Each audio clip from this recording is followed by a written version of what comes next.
The protagonist of our story is Ray. As usual, he is practicing swordsmanship. After finishing his practice, he has breakfast with his parents before heading to school. During breakfast, there is news on TV about a famous family being assassinated last night around 7 p.m. on a street in the Shibuya district.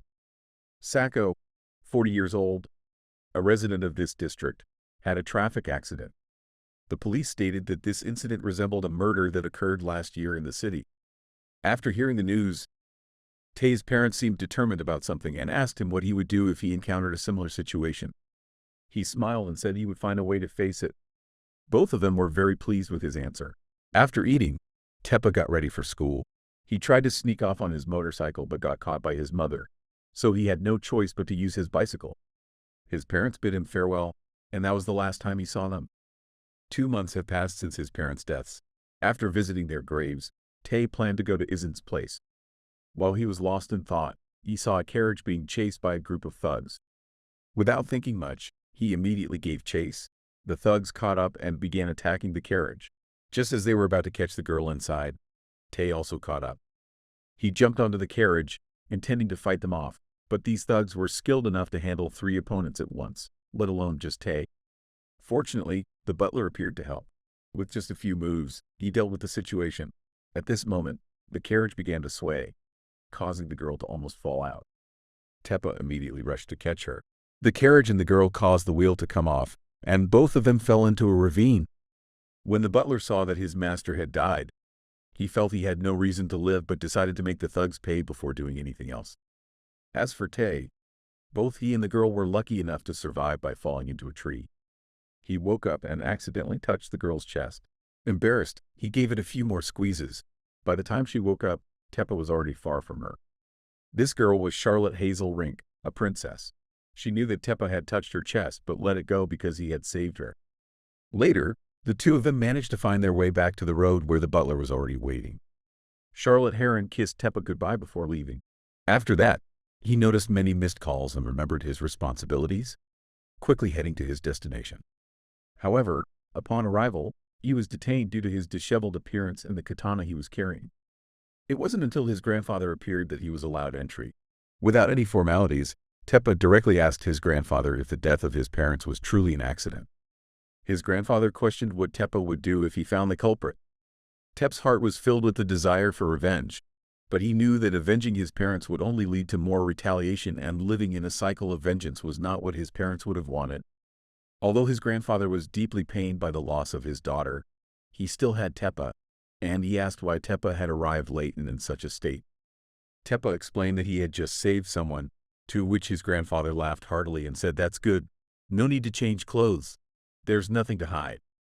Tae then attended the party, which was filled with wealthy individuals.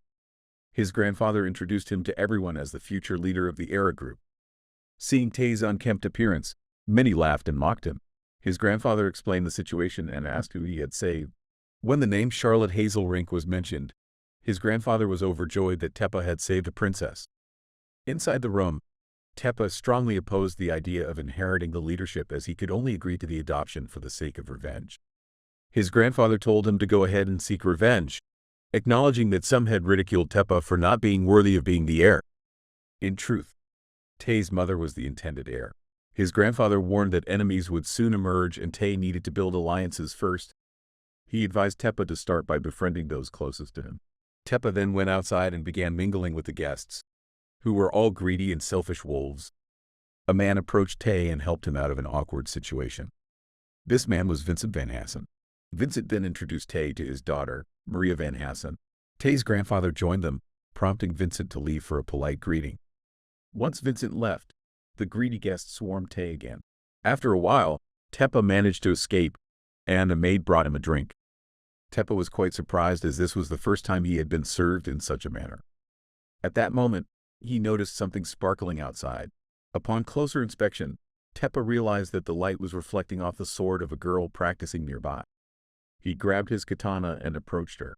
After she finished her practice, Tepa invited her to spar with him, eager to experience Western swordsmanship. Without much discussion, they both charged at each other, exchanging moves. Tepa found it challenging but exhilarating. Just as he was about to make his next move, his grandfather arrived and stopped the match. with Vincent also present. Tay then learned that the girl he had just fought was his fiancée, Sylvia Van Hoen. Later, Teppa headed home. On the ride, he dozed off, resting on the maid's chest. He had been through a lot and suddenly had to adapt to a new environment. Perhaps his grandfather was the only one who didn't understand what it felt like to have his life dictated by others. His grandfather often felt guilty about it, but circumstances were caused by others, and how we live should be determined by ourselves. Teppa was awakened when they arrived at a grand mansion. His grandfather entrusted everything to him before leaving. The maid, Fujora Yu, was Tep's personal maid, and they went inside together. Inside, many other maids were waiting for him. Suddenly becoming wealthy left Teppa feeling bewildered. He was then shown to his room, which was as large as a house. It even had a phone to call the maids. Lying on the 30 meters bed, Teppa recalled everything that had happened. He then called Yu to bring him a cup of hot milk and asked her if the arranged marriage was really okay. Though the marriage was arranged without his choice, Yu assured him that his grandfather had made the best decision for him and Lady Sylvia. However, Tay couldn't marry someone he didn't know. When he fought her, he sensed a fleeting sadness in her eyes. Yu mentioned that he could call off the engagement as he had the final say in this marriage. The next morning, Teppa was still adjusting to the lifestyle of the wealthy. After getting ready, he headed to school with Yu accompanying him.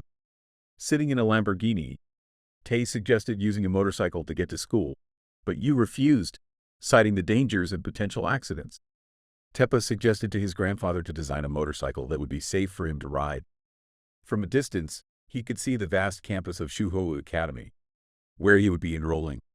As soon as he arrived, everyone stared at Teppa because the era group was well known to everyone.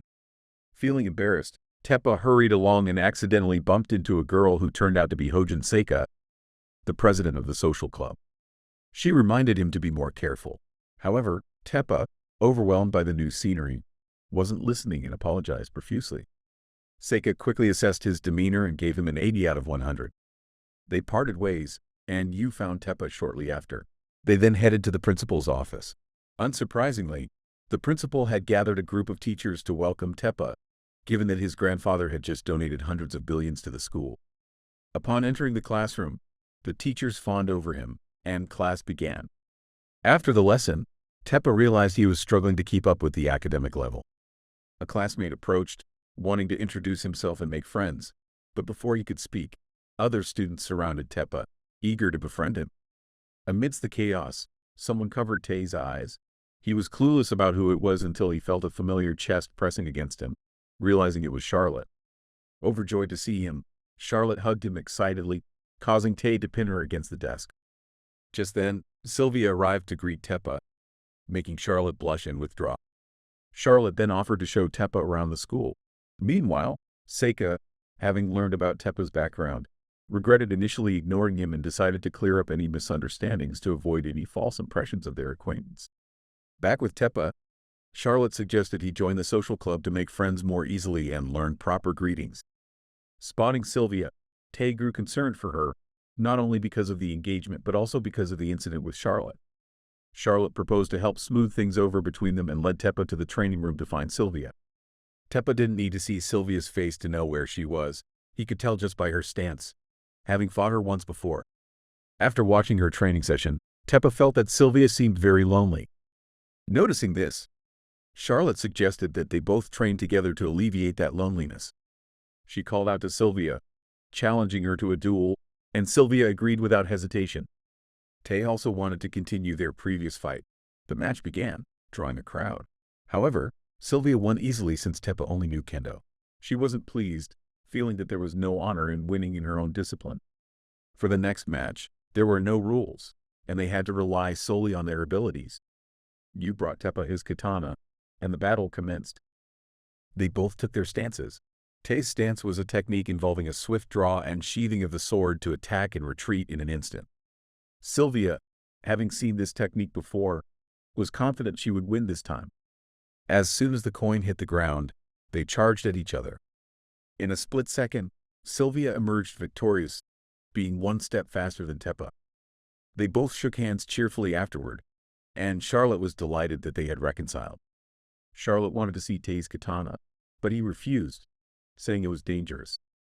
They playfully argued and stumbled, with Charlotte ending up on top of Tay. Sylvia felt embarrassed, but Charlotte acted nonchalant, likening it to horse riding and bouncing on Teppa. On the way back, Teppa asked you about the social club as Sylvia had invited him to join after the match. The club was founded by influential people at the school, and you wasn't allowed to join. She would be looked down upon, and any mistakes could affect Tay's reputation. Teppa, however, didn't care about such matters. The reason why Seika might dislike the Era family. The next day, Teppa was led to the social club's room, which was more like a building. Inside, he met the classmate from before, but before he could speak, Seika punched him, sending him flying. She aggressively tried to expel Teppa from the club. Both Sylvia and Charlotte were accused of following Teppa because of his Era name, likened to lower-class behavior. Seika mockingly praised Teppa for choosing two exceptional people as his assistants. As the president of the social club, Seika refused to accept outsiders. She looked down on Teppa, pointing out that just yesterday he was the son of a noodle shop owner. She told him to come back when he had learned proper etiquette. Human tolerance has its limits, and Tay, enraged, retorted, "So it's just about manners, right?" Seika affirmed, stating that the club would host a party next week where they would evaluate his manners. If he performed well, he would be allowed to join. Confident, Teppa declared that he would make her regret it and told her not to wet her pants when she saw him. Teppa then began etiquette training, but it didn't seem promising at first. Nevertheless, he kept trying. While practicing dancing with Charlotte, Teppa danced awkwardly and kept pushing himself forward. Charlotte commented that practicing without reward would be boring and promised him a prize for his efforts. She then kissed him on the cheek. That evening, Yu brought coffee to Tay, who couldn't sleep due to the many thoughts in his head. Yu remarked that drinking coffee would make it harder to sleep, which reminded Teppa of his childhood. He used to ask his mother for drinks at night, even if it was just tea, which wasn't as luxurious as coffee. Tay questioned himself, wondering why he was trying to join the club. Yu reminded him of his mission to make allies first, assuring him that she would always be his ally.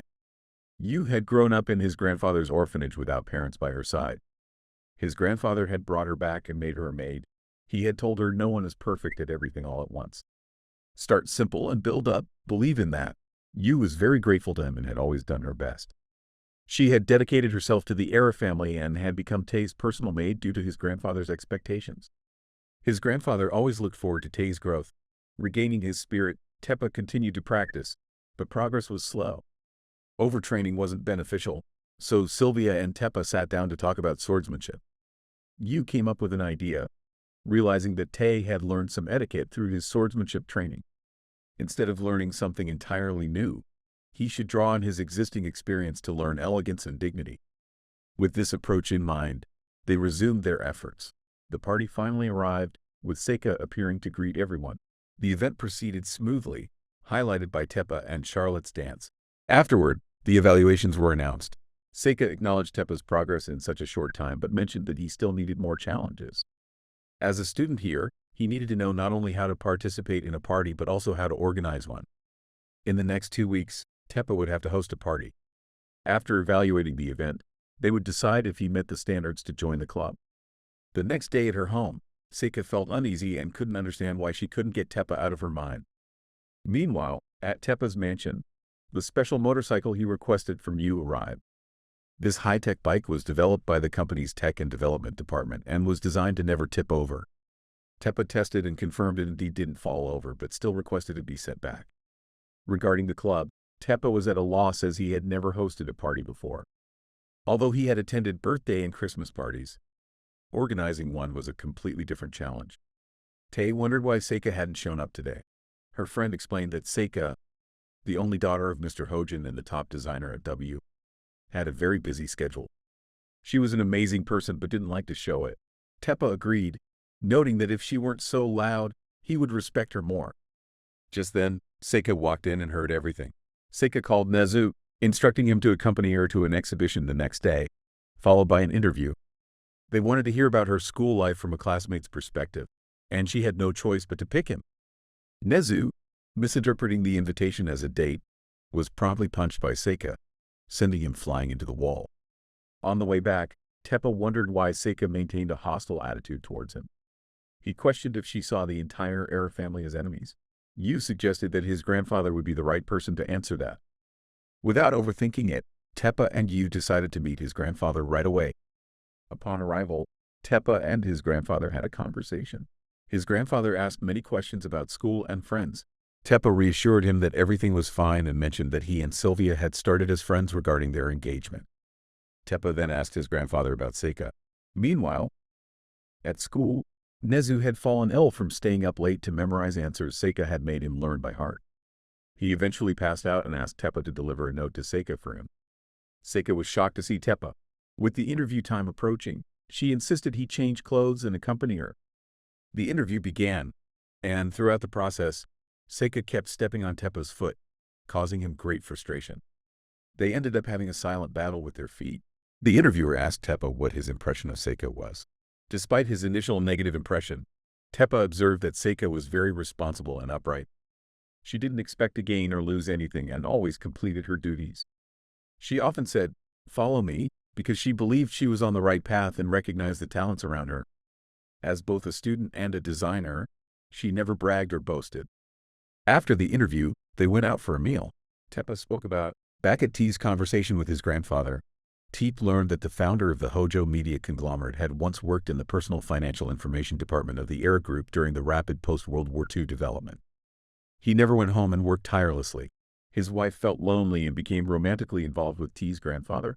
When this was discovered, the founder of Hojo expelled her from the Era family, causing a rift between the two sides. Furthermore, Seika's brand had been removed from stores owned by the Era Group, not due to business reasons but because of T's grandfather's interference.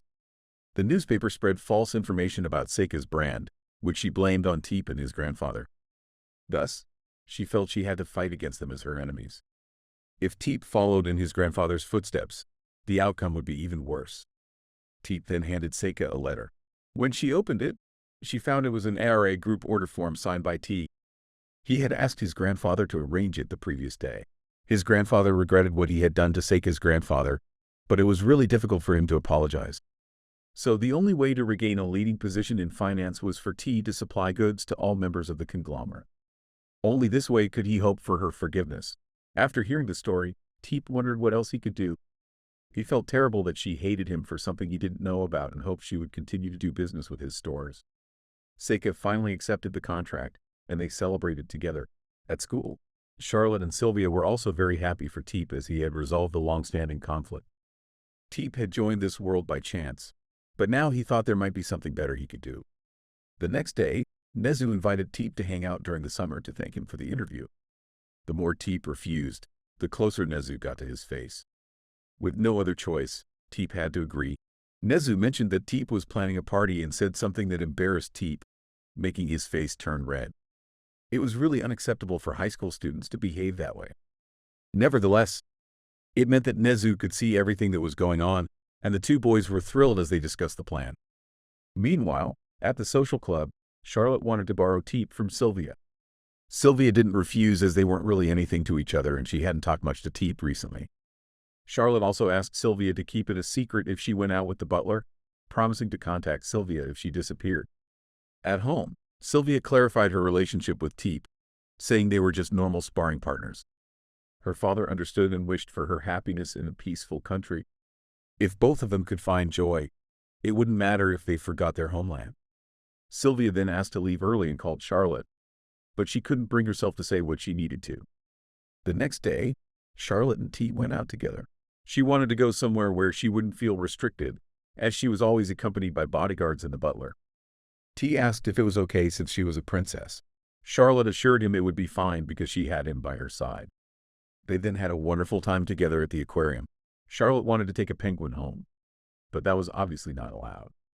Then, at the pet area, a dog kept licking Charlotte, and T wanted to try it too. After playing, they enjoyed some takoyaki together. In the afternoon, they watched the ocean. Charlotte asked if T's household chef made takoyaki, to which T replied that they didn't have a chef. His mother usually did the cooking and always made delicious meals. Charlotte then dragged T to ride the Ferris wheel. She admired him because she could sense the love he had for his mother in the way he spoke about her. T admitted he loved his mother very much and mentioned, perhaps for the first time to anyone, that his parents had passed away, which is why he was here now. Charlotte told him not to say that he had loved them. They still lived in his heart because he was still alive. The love he had for his loved ones would never be in the past, and the two grew closer. Charlotte then caught a cold, and T thought that winter in Japan wasn't so bad since there were many things they could do. Charlotte agreed and asked him to promise to make her enjoy it so she would come to like winter. T promised her. Charlotte then asked if T was going to marry Sylvia.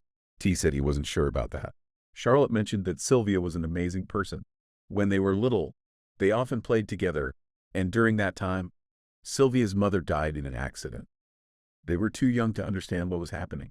T had thought that wealthy people could do anything they wanted, but after experiencing things with his grandfather and Seika and seeing Charlotte and Sylvia, he realized that their lives seemed complicated and lonely compared to his former life.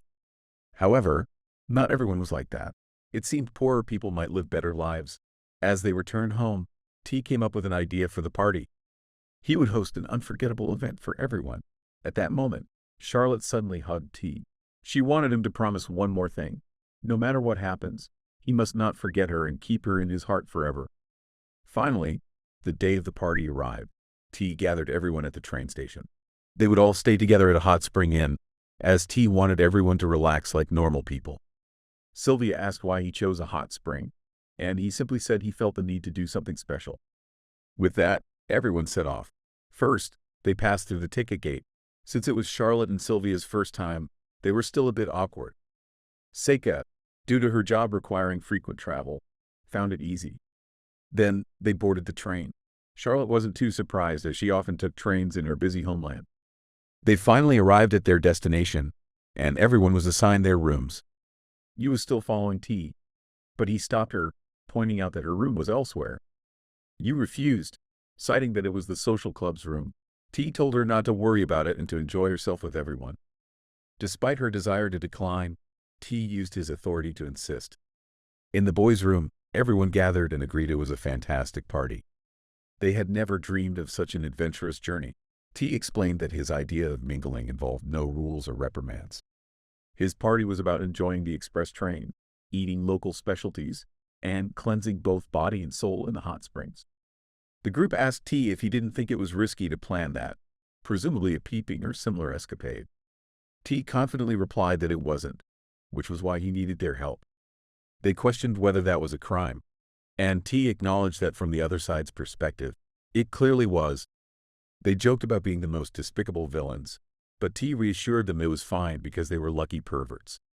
T planned to pretend to walk into the wrong bath, expecting they would forgive him.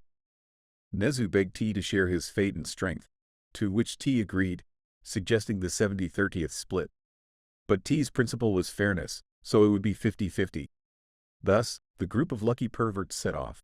Meanwhile, the girls were preparing to go to the outdoor hot springs. Meanwhile, Yu was curled up in a corner, feeling lost without her usual responsibilities as a maid. Then, everyone set off for the hot spring, with Sylvia excited because it was her first time enjoying a hot spring with friends. The lucky perverts were also ready. The bespectacled youth, unable to contain himself, rushed ahead and promptly returned, having received a beating. The remaining three took a moment of silence for him before continuing their mission. Following their plan, they crawled stealthily towards the women's hot spring, but the fog grew thicker as they approached. T signaled the chubby one, saying it's time for glory. However, before he could act, he fell into a trap. With no time to mourn, T urged Nezu to move, but he also fell. T, now panicking, continued alone, but after just 3 steps, he too was caught in a trap. At night, the girls were stargazing, with Charlotte noticing a particularly large shooting star, which turned out to be T flying through the air. Of course, they were all caught and punished by Seika, who made them kneel until morning. Sylvia, however, spoke up for them. Seika agreed to be lenient on one condition. If T won in a game against her, she would relent. They then enjoyed various games, and by evening, everyone was exhausted and ready to sleep.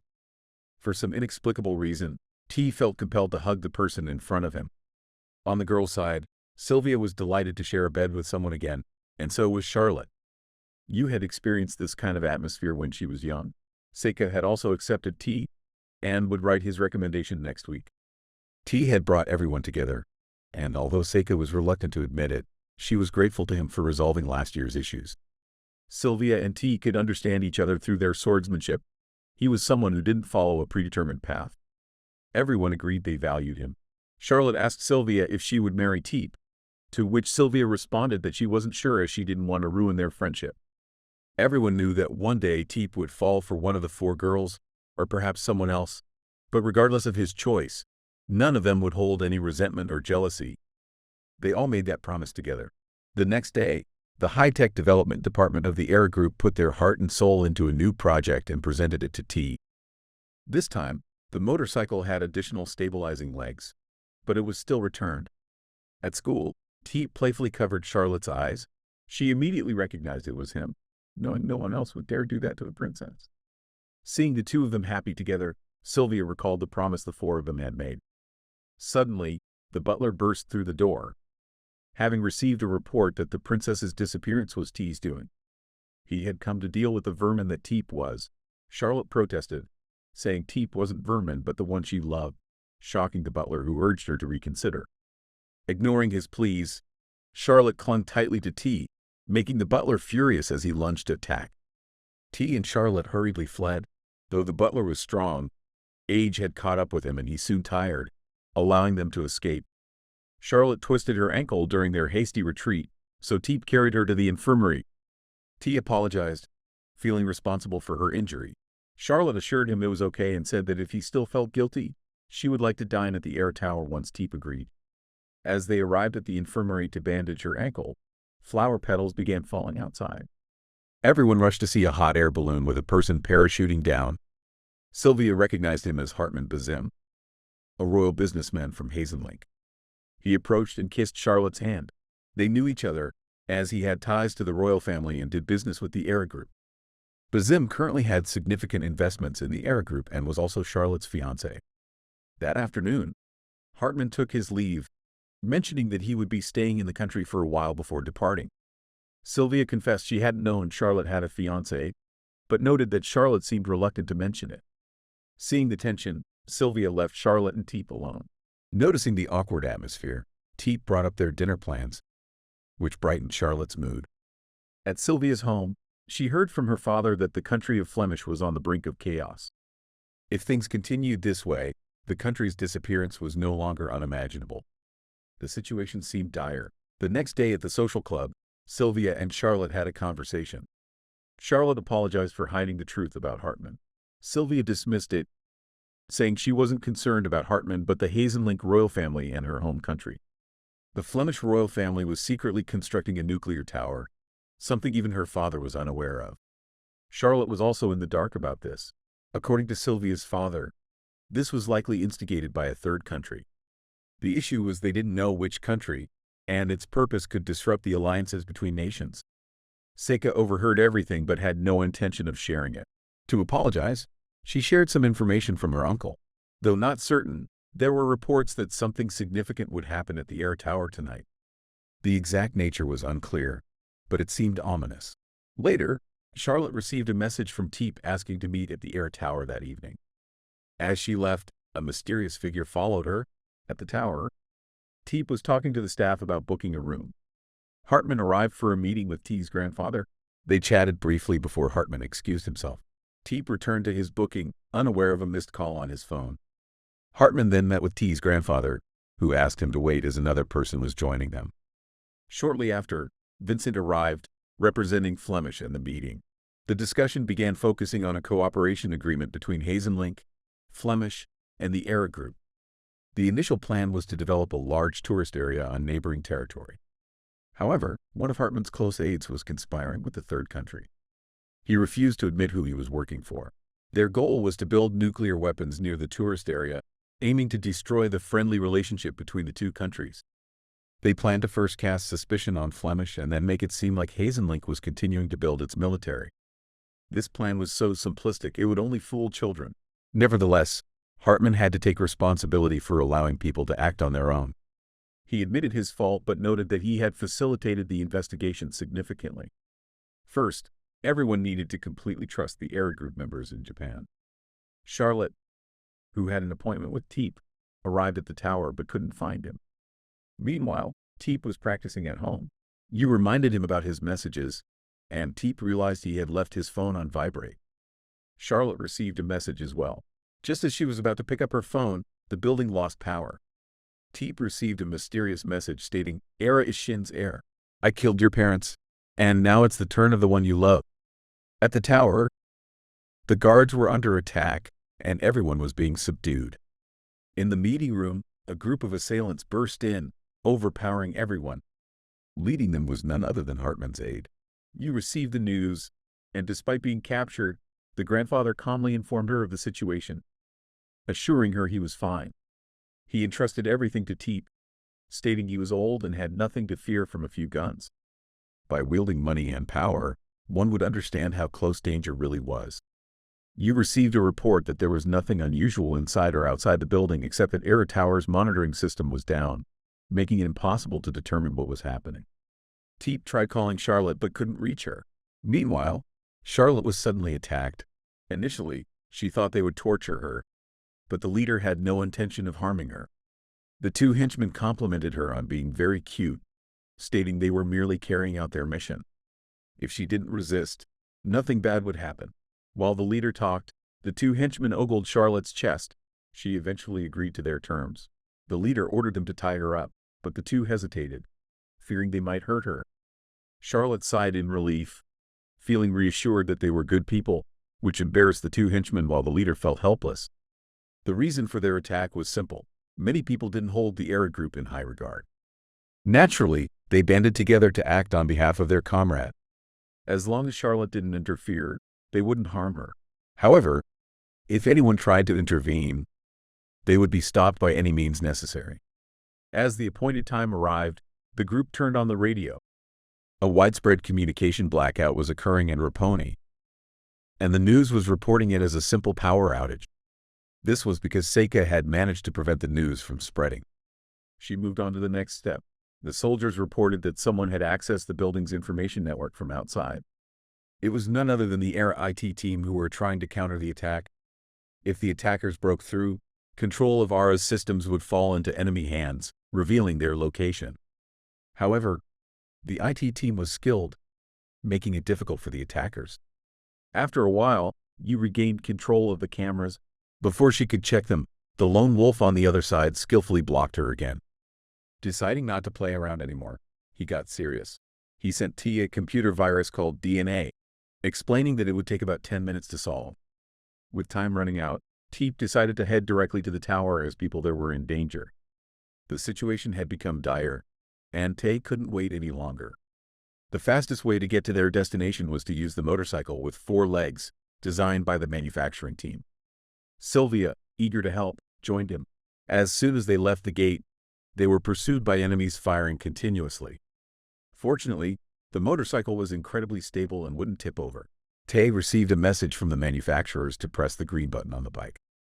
When he did, 2 of the legs launched like rockets, taking down one of the pursuers. Enraged by his comrade's fall, the remaining pursuer chased them furiously. Tay pressed the button again, and the remaining legs launched.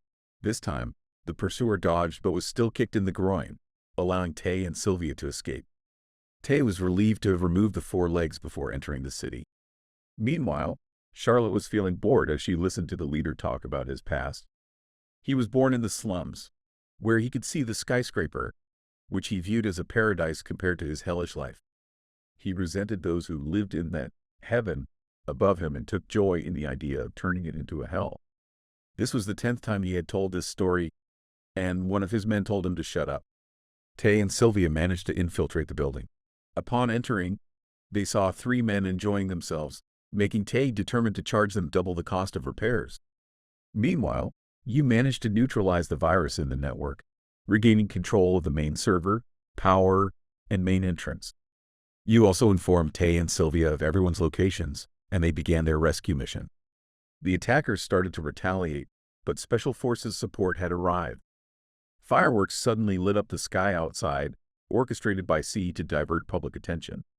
She had hired a famous band for a performance, but her plans were collapsing. Charlotte, while not fully understanding the leader's circumstances, tried to explain that neither side was truly at fault. She suggested they might find common ground and avoid being enemies if they talked. The leader laughed. saying life would be easier if it were that simple and that expressing feelings wouldn't change anything. C guided Tay and Sylvia to the rooftop. You informed them that the security doors had been activated. Unable to contain herself, Sylvia jumped from the helicopter, taking out 2 attackers. In the meeting room, Hartman was shot while trying to restrain his secretary, who introduced her organization as Bruce, aiming to humiliate the 3 leaders. She then ordered a retreat, with the group near Charlotte receiving the same order. The leader mentioned that they had planted TNT bombs in the building. As things seemed to return to normal, Tay found Charlotte. However, their relief was short-lived as the building's power went out again due to a bomb being activated. You reported that there might be more than 1 bomb, estimating 5 in total. If all 5 exploded, the skyscraper would collapse. Despite being trapped inside, Charlotte was confident that Tay would do something to help them. At that moment, the secretary contacted Tay and asked what he thought about the dinner date they had planned. Tay asked why they were going to such lengths, and she simply responded that because Tay was wealthy, they wanted to withdraw money from the bank. As for you, she couldn't do anything with the virus, and now there was only one way left, to format the entire Era Corporation server, including the Era skyscraper. If they did so, all the viruses would be eradicated, but all of Era Corporation's data would be lost as well. At this moment, he asked how long it would take to regain control of the skyscraper system if they eliminated the virus from the server. It would take about 20 minutes, and he decided to format it. The corporation's data was no longer important because it was already in his head. The bomb squad had also discovered the first bomb, and the remaining bombs were also beginning to be found. For these simple devices, disarming them wasn't too difficult, but the issue was racing against time. Simply put, the time needed to cut off the power and regain control was 20 minutes, after which there would only be 10 minutes left before the bombs exploded. As for the bombs in the art gallery and shopping area, the nearby bomb squad would have enough time to handle them. However, they would not have enough time to reach the devices on the upper floors of the skyscraper and the trading floor. Sylvia decided she would go to each floor of the skyscraper. If she entered from the rooftop, she would have enough time. Charlotte was her childhood friend, and Tay was also her fiancé. Then she and C set off. As for the location of the last bomb, there was no team there. Even if they regained control, they wouldn't have enough time to reach it. Tay received the information and decided he would be the one to deactivate it. The plan was finalized, and you began formatting the data. On her way there, Charlotte encountered 2 soldiers who were very happy to see her again. Charlotte asked them to let her through, and they couldn't refuse. When she arrived, the security door still hadn't opened. Tay decided to break it down, but it didn't work. Meanwhile, on the helicopter, C didn't expect Tay to be Sylvia's husband. Sylvia said that she had loved her mother very much. When her mother passed away when she was young, she didn't cry but was deeply depressed. Not a single tear fell, but she always called her mother's name in her heart. She didn't want to go through that feeling again. At that time, Sylvia was too young to do anything, but now it's different. She could do something. As for C, she had fallen for Tay even though he often made her angry and was useless in many things. She had loved him before she even realized it. Meanwhile, Tay was still trying to pry open the door. Seeing him take too long, Charlotte used a chainsaw to speed things up since they were in a shopping area. After that, both of them continued inside. Meanwhile, you had completed the formatting. Vincent and the old man had a conversation. Hartman was Princess Charlotte's fiancé. Regarding Hazel Rink, they would naturally inform both of them, but it would be easier if the princess spoke first. Even if he was still alive, some people would resent him for being so honest. It's truly sad to have to accept how cruel this world can be. The skyscraper system had been restored. As they approached their destination, Charlotte and Tay met the captain again. The bomb squad had successfully defused 1 bomb, and Sylvia and C had also disarmed 1 following Yu's instructions. Back to Tay, the captain recognized him. In just one night, he had become the heir to the entire Era fortune. His superiors had told him not to interfere, but he found Tay quite irritating. All those who were more beloved, more noticed, and superior to us tend to be annoying. Without much further ado, they engaged in a fight. As soon as the captain pulled the trigger, Tay didn't hesitate to charge and deflect all the bullets, quickly ending the captain's life. Then the two continued moving forward. When they reached the bomb, there were only 10 seconds left. You immediately told him to throw it into the building's trash chute, which was made of 7-inch thick hardened steel. Tay quickly ran and dealt with it, Finally, everything was resolved. Everyone reunited, but before they could celebrate, Sylvia announced that Hartman had been killed while trying to save her father and Tay's grandfather. Charlotte also expressed her feelings, saying that from the beginning she didn't like him much. However, she was forced to marry him and had always tried to like him. The fact that he tried to save others in his final moments made her happy. Finally, she could like him. At this point, a car arrived to take Charlotte back to the mansion. She then asked to leave first and said goodbye to everyone. To everyone's surprise, Hartman was in the car. He had arrived to pick her up, and everyone was overjoyed to see each other again. At this moment, Tay asked where Charlotte was as her escort was about to arrive. The three of them were shocked. It was only now that they realized she had been kidnapped. Meanwhile, with Charlotte, the car suddenly stopped, and the secretary got in and drugged her. Back at the skyscraper, the kidnappers who took Charlotte were the same ones from that day. The airport cameras had captured images of the suspicious individuals. Hartman being alive meant that all of this was a setup. They had been fooled too easily. Tay wanted to set off to rescue her, but Vincent stopped him because this issue had international implications. It was no longer something they could intervene in. This was a situation where they didn't know how many enemies they were facing. As a result, in the following days, everyone's mood was heavy, especially Tay, who had promised to always protect her but now felt powerless. At school, Nezu couldn't do anything to help either. No matter where he went or what he did, the image of Charlotte was always present in Tay's mind. Eventually, Tay realized that his heart had a space reserved for Charlotte. As for Charlotte, she woke up and met Hartman. He informed her that he would eliminate her precious friend. He intended to crush the Era family, especially Tay. Because he was the heir, his death would plunge his grandfather into despair. Hartman's grudge against T's grandfather was immense. Merely disgracing him wouldn't suffice. Therefore, Hartman planned to reveal the shameful face of T's grandfather to the world and then take everything from him. Hartman had Charlotte guarded and left.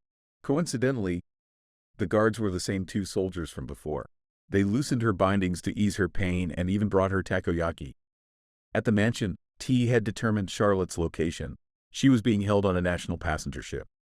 By the afternoon, T returned home in a despondent state. SEE was waiting for him there. She asked how he was doing, but T, feeling dejected, couldn't respond.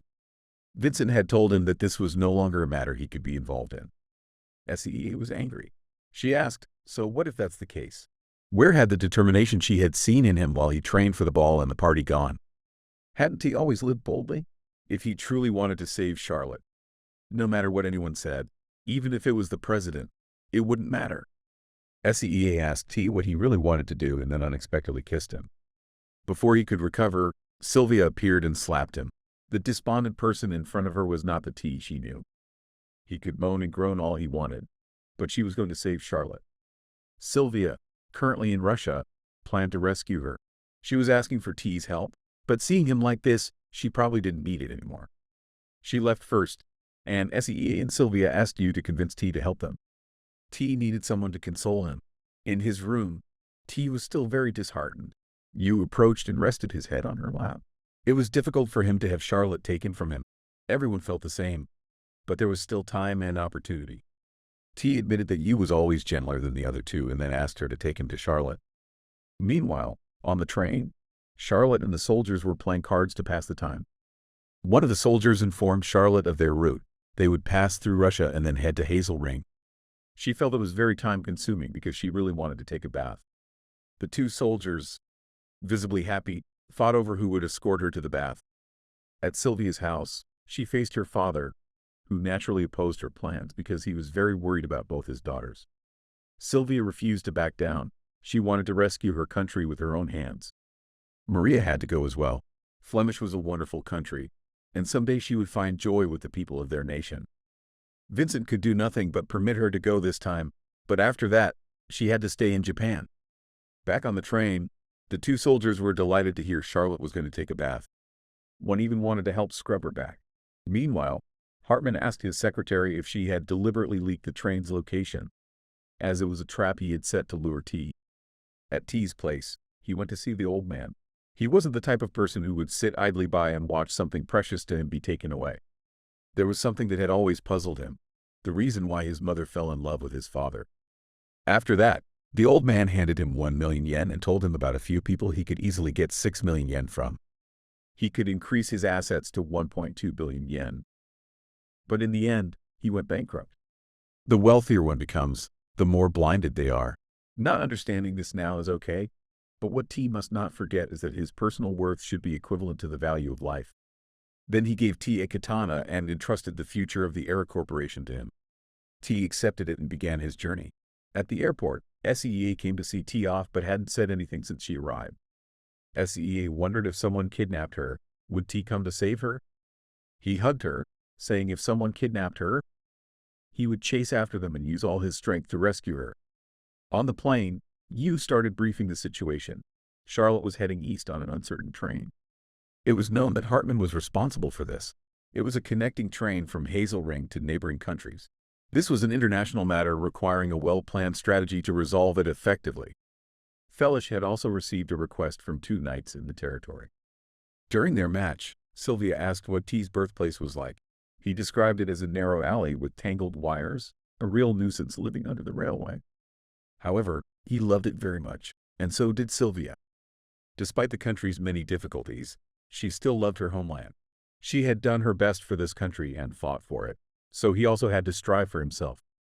Sylvia ended the match, saying today's match didn't count because she didn't like men who lost to her twice. Then unexpectedly, Sylvia kissed T and asked him to save Charlotte. The next day, they received confirmed satellite images identifying the exact train. If it continued, it would enter Fellish shortly. In that moment, everyone was determined to rescue Charlotte. Then the train appeared, and everyone was ready. T drove his horse close, and the cavalry and artillery began their assault. But it wasn't T, it was Charlotte's butler creating a diversion. He charged onto the train to fight according to the plan. T had infiltrated the ship's deck to take control of the driver. The cavalry arrived, forming a pincer movement, while the butler single-handedly held off dozens of Special Forces soldiers. Charlotte was captured by the secretary, who used her to threaten T. The train regained control, and the secretary planned to kill them both, but Hartman shot her because she was no longer useful. Like many villains, Hartman began recounting his past. From a young age, he had been in Hazelring, unable to sleep due to poverty. So he started stealing wallets and eventually ran into trouble. At that time, he had stolen T's grandfather's wallet. Naturally, the old man caught him, and the humiliation of being caught in front of everyone made Hartman vow to make T's grandfather pay 100-fold. The butler had finished dealing with his opponents, and as they moved to the next car, Hartman detached the cars. He planned to kill them both. T quickly began fighting 3 people at once in the cramped space. Charlotte accidentally fell out, but T caught her just in time. Hartman appeared and knocked T a long distance away. At the academy, SEA was very worried about everyone. Waiting was pointless, so she thought she should prepare herself as well. Back on the train, Hartman was gloating, eager to see T's grandfather's face when he learned of T's demise. Once they reached Hazelring, he planned to twist the story, claiming he had defeated T, the heir to the Era Corporation, who had kidnapped Charlotte, the Princess of Hazelring. The fools would believe that he single-handedly rescued her. Charlotte, though very angry, couldn't do anything against him. People in this world don't care about right or wrong. They only believe what they want to believe. Once they make up their minds, a lie becomes the truth. However, Charlotte believed in one thing. Humans are fundamentally good. Not everyone is bad. She couldn't now reason him, so she asked to take the secretary away for treatment. In a dreamlike scene on the train, when T opened the door, his parents were there to welcome him home. But he knew it wasn't the right time yet. T woke up, and the butler and Sylvia had caught up with him. They couldn't keep up if they continued like this. Everyone wanted to save Charlotte, so T and the butler played rock, paper, scissors to decide who would walk back. Of course, as the main character, T got to continue on the train. The 2 soldiers were helping Charlotte with her injuries while Yu informed them of the quickest route for T to catch up to the train. The 2 soldiers began the surgery to remove the bullets. They reassured her that both of them had come from the academy, not because they were bad students, but because they couldn't afford the tuition. They became mercenaries because they saw a recruitment ad online. Charlotte apologized for not being able to do anything. It was fine. The fact that a princess was standing was already wonderful enough. T managed to infiltrate the train, and Charlotte hurried to find him. Hartman arrived as well. Finally, The two men faced each other. Hartman showcased his martial arts skills, confidently fighting 3 people at once. But T wasn't afraid and tried to reason with Hartman. T explained that his grandfather never intended to humiliate Hartman. He saw potential in him and believed he would rise to become a great person. He trusted that Hartman would choose an honorable path and become a good person. Everyone T had met had shown him something important. You had shown him that everything in life has a purpose. SEA had shown him that to reach new heights, he would need the strength of suitable allies. Sylvia had shown him that feelings could be communicated without words. Hearing what he perceived as T's hypocritical speech, Hartman activated a bomb to destroy the train. At that moment, he confessed that he had been the one who killed T's parents. If it were before, T might have charged in for revenge, but Charlotte had made him realize that as long as he was alive, the memories of important people would always be with him. T then rushed to subdue Hartman. The train exploded, sending all 3 flying. Fortunately, the butler caught them, though he mistakenly grabbed Hartman and promptly threw him into the river. Sylvia managed to catch T and Charlotte. Finally, everything was over, and Charlotte pinned T down to give him a reward. The 2 soldiers had also managed to save the secretary. Hartman was also there. Afterwards, a celebration party was held, and everyone danced together. T wondered what it would have been like if his parents were still alive or if he hadn't seen Charlotte that day. However, he had made many choices, which is why he was standing there today. That was the miracle of where they were now. There was no if, it was about choices, his and everyone else's. They couldn't go back or have regrets. The miracle was the reality. T and everyone were proof of that reality. Everyday life continued, and the anime ended here.